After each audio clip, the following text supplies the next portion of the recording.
8h17, l'accueil des enfants handicapés à l'école. C'est le thème d'un rapport remis hier. Sophie Cluzel, secrétaire d'État chargée des personnes handicapées, est l'invitée de France Bleu Paris Matin, Noé. Bonjour Sophie Cluzel. Bonjour. Merci d'être avec nous. Un mot d'abord de la situation de votre gouvernement, avec toujours aucune nomination d'un successeur pour Nicolas Hulot.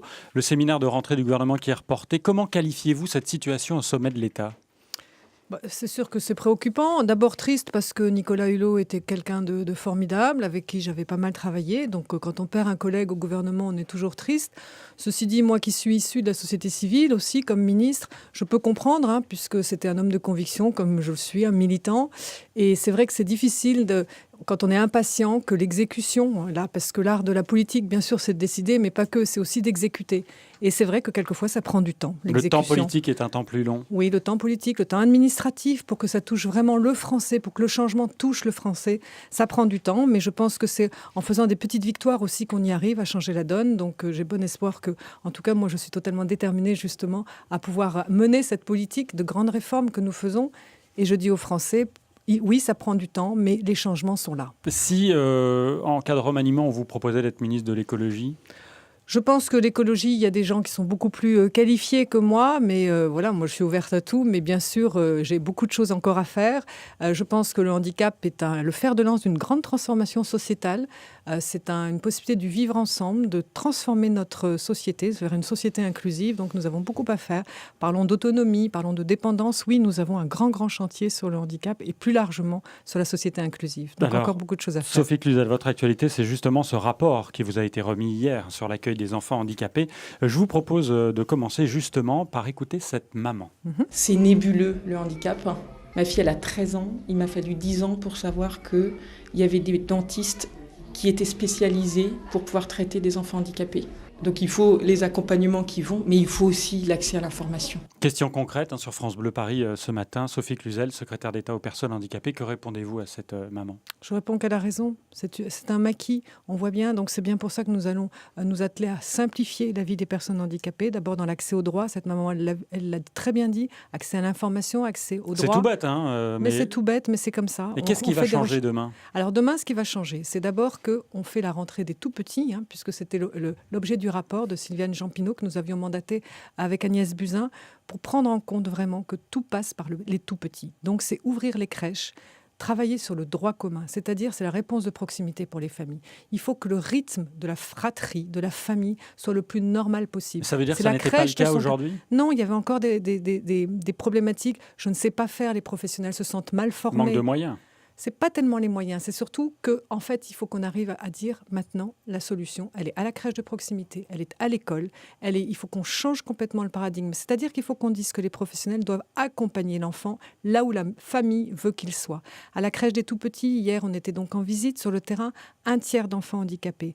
Pour cela, nous allons aider aussi les professionnels, nous mieux accueillir, nous bonifions. Nous donnons un bonus financier pour les crèches qui pourront atteindre plus de 5%, plus de 7% d'enfants handicapés. Là, nous avions 1/3 d'enfants handicapés. Donc ça veut bien dire qu'on a besoin de moyens financiers. Il y a besoin de moyens financiers, mais surtout de déplacer les moyens qui sont actuellement dans les murs des établissements dits spécialisés. Il faut que ces formidables professionnels puissent accompagner les enfants handicapés, que le soin se passe dans les crèches, que le soin se passe dans les écoles. C'est ça, cette nouvelle construction de cette école. Mais justement, vous parlez de la fratrie, donc les tout-petits qui doivent rentrer en maternelle ou en crèche.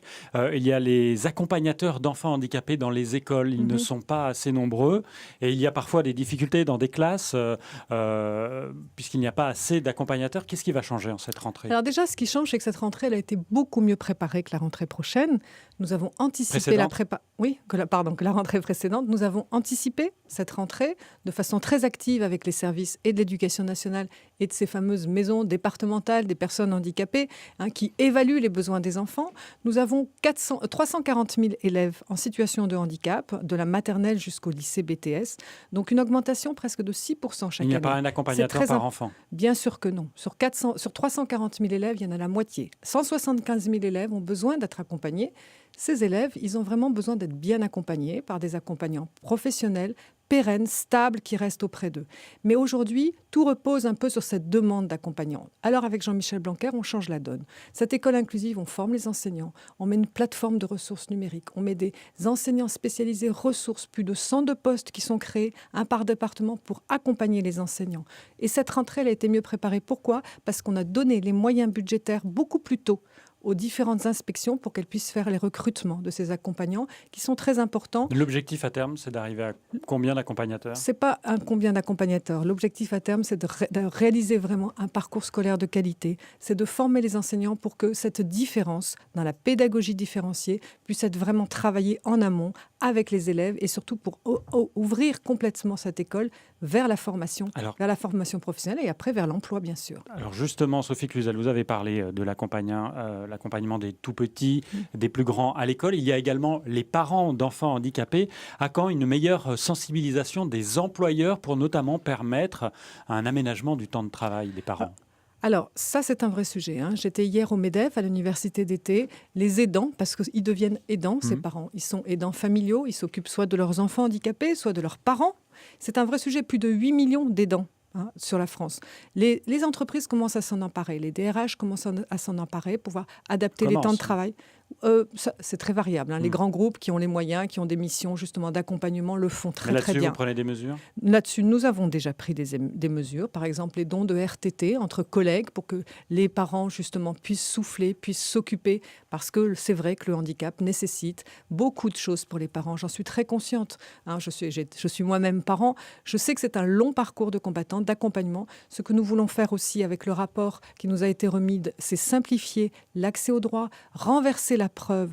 Les parents aujourd'hui sont obligés de faire la preuve sans arrêt que leur enfant est handicapé et donc peut avoir des compensations. Moi, je veux renverser cette preuve. C'est-à-dire que pour les handicaps qui sont avérés, qui sont stabilisés, on va pouvoir ouvrir des droits à vie. Ça va changer la donne. Ça va simplifier la vie des parents. Donc, j'ai bon espoir que vraiment la vie des parents change. Le renversement, c'est maintenant. Sophie Cluzel, secrétaire d'État chargée des personnes handicapées, était l'invitée de France Bleu Paris Matin. Merci d'être venue chez nous. Interview à retrouver en vidéo sur francebleu.fr. Très bonne journée.